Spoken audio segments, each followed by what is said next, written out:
So hello, how are you? I hope you're good today. So today we're gonna be talking about real estate and finance. You know, everybody wants financial freedom. Everybody wants to get an insight in what's real estate really about. Everybody want to make a fortune.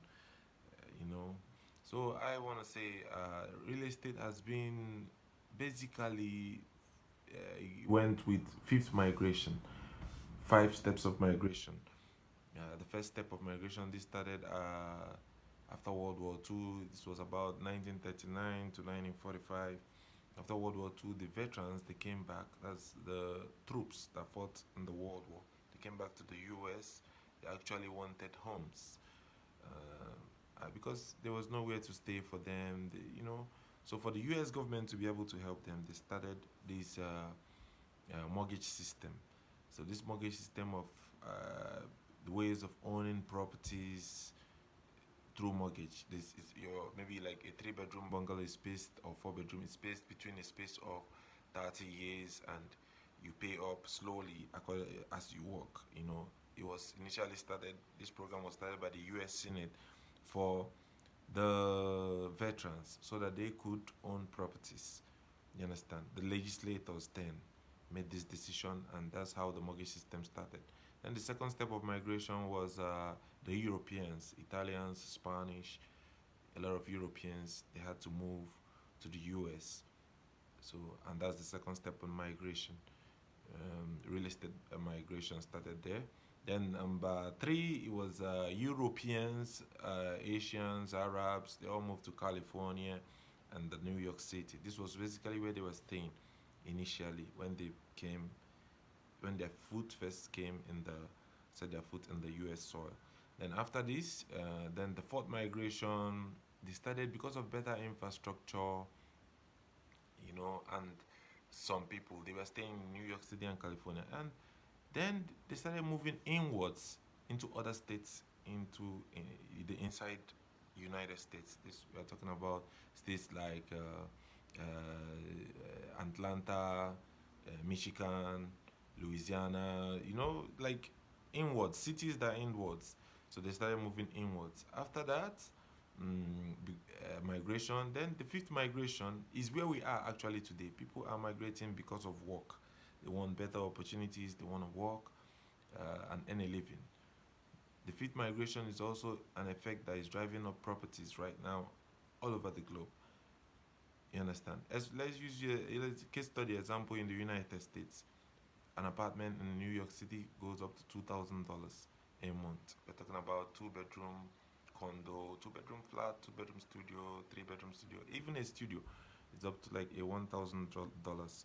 So this is the fifth migration. People are migrating because they want better opportunities. They want cities with better employment rate, and so they could take care of the families.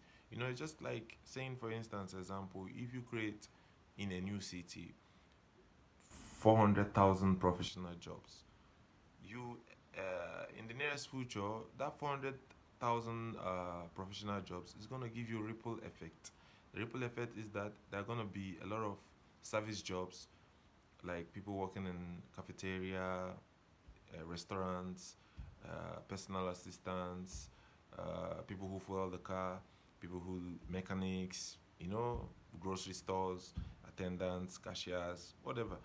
This will all drive people into the city, and this also will be the ripple effect should be up to like 700,000 to 1 million jobs in that city in the nearest future. And this also pushes investors to that area. They're gonna build houses, they're gonna build properties, and in nearest future, if you come there, maybe a property that was selling for maybe a couple of dollars will be much. You understand? So that's the fifth migration, and that's how we get where we are. So then another thing you have to know in real estate is tax. If you want to go into real estate, have this in mind: the tax. What do you know about the tax system? Different countries, different laws. Different countries, different tax system. So we're talking about tax. If you're as a worker, you pay your taxes in some countries. Some countries they're exceptionals, like in the more the more you earn, the more you pay taxes. Okay, also corporate tax. Also countries also that there is no tax.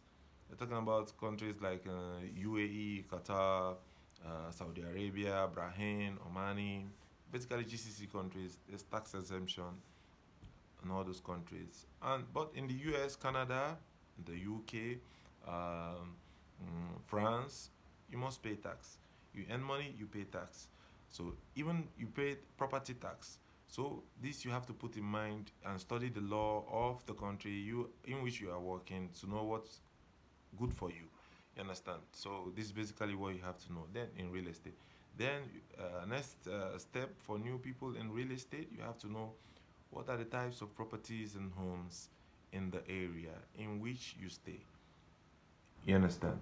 Three bedroom, four bedroom, villas, duplex, condo, that's in skyscrapers. Even in skyscrapers, some people they have homes in the skyscrapers. They have maybe some are business complexes that are taking more first floor, second floor, third floor, up to whatever level, and some the owners of the property. Just for example, take for example Trump Tower.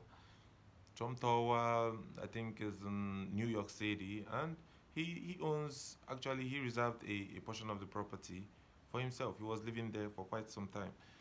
You understand? With his family, yes. With the first wife, Ivana, what I don't know, I can't really remember her name. Something Trump. Ivana, yes, that was the one that gave birth to Ivanka, had the daughter of the U.S. president right now. So I even at the stage he had to sell some for the Arabic people. Some he had Arabic friends rich. I think this skyscraper was made around 19. It was ready around maybe 1988, 89 thereabout. So and these are examples of case studies that you have to know. But that aside for a moment, also if you want to deal more and know how to negotiate deals, if you want to be a real realtor, you have to know how to negotiate deals with people.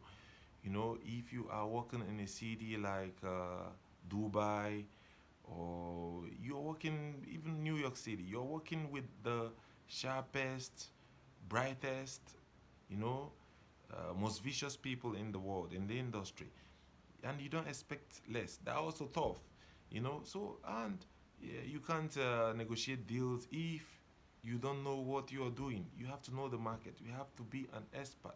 In whatever you do, you have to be an expert. Same goes with real estate. You don't just go into real estate because you hear people are buying houses and they're selling. How do you know the property that you're gonna buy that's gonna fetch you money? How do you know the property that you're gonna invest in that's gonna fetch you money? You understand? If the deal is not good from the start, you can back away. If you feel the deal is gonna get you some money, you can give it a shot. And remember, the negotiation, if the price of the deal that you're buying is not good, of course it's gonna be a bad sale for you at the end of the day. There's no two ways about it. There's no way around it. You you have to be able to wrap your head around the deal. Focus. No, if this deal is going to fetch you money or it's not gonna fetch you money. You understand? Some people also go into rentals like Airbnb and whatnot. A lot of opportunities also there, but you have to own like 4, 5, 6 to 10 to be sure to get your remittances. So, and if you want to know about more about real estate, there's also property management in real estate. There's also leasing in real estate.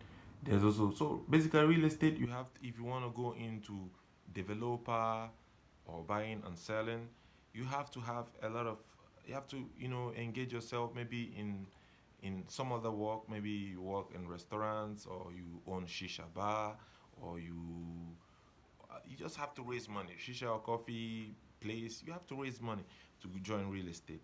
Else you're gonna be just doing leasing, and you might not end up with a huge amount of money. So, and that's basically real estate.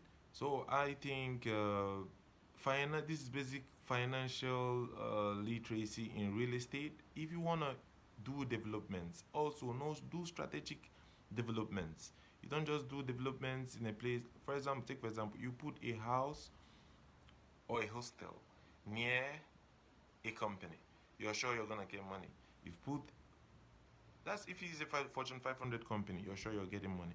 If you put up a hostel near a school, For example, um, Harvard University or whatever, or Oxford or Cambridge, you're sure you're getting money. Your remittances are gonna be high. So this is what you have to know. And if you want to know more about how to make deals, I would recommend the book. I also read that book. The book is actually written by the president-elect of the United States, Art of the Deal, by Donald Trump. It's one of the best sellers. If you read this book, you know how to negotiate deals. You know how to move around the industry. Is a proper guide. I also recommend another book, Unlimited Real Estate Profits. You know, so these books are online. These books are in Amazon. You know, you could download, you could read, and this will improve you a lot better.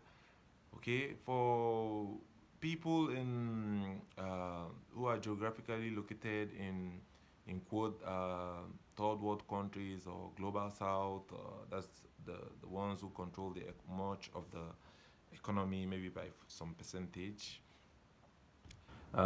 You have to also understand the people that you're dealing with, Europeans, Americans, wherever you find yourself. Which what is my client base like? What are the people am I dealing with like? What do they like? You know, you don't expect to come in the Middle East and build something in Western Asia that is less luxury and expect it to sell. You wouldn't fly. They're used to luxury. They understand luxury market. That's what they want. That's what they're gonna buy. If you go to Africa, you're making villas. Sure, that's what they're gonna buy. If you're in United States, both can work, luxury or making regular homes. Those could work. If you're in UK, you know apartments will sell better for you. You go for it. So this is basically what I want you to know in real estate, and know that if you're a developer, for example, that most properties less than if you want bank financing for your real estate project, say you're making a skyscraper, your financing and bank, no bank is going to take less than, most times banks finance is over 400% profits, if I'm not exaggerating, but I know what I'm telling you. You put $1 million or $1.5 million for an average condo, you take lease from bank, you take money from bank, man, it's gonna get stuck up. So I wouldn't advise anybody that is a beginner to go with banking, finance for a beginner in real estate. Try and know the market. Then after that, if you want to move into developments, then you could rely on your bank. Okay, so and this will give you a lot road. This is just basically easy way to success. I just made it brief so that anybody could understand and anybody could flow with us. So thank you so much for your time. I hope to see you next time. And as I continue my trip around the globe, we're gonna get to see more, get to see a lot of things done everywhere. You understand? So thank you so much for your time. Thank you so much for your time. Thank you so much. So our viewers, if you are watching this, please you could subscribe to our channel. You could subscribe to our channel. You know, encourage us. You know. So thank you so much for your time. Thank you so much for your time. Thank you.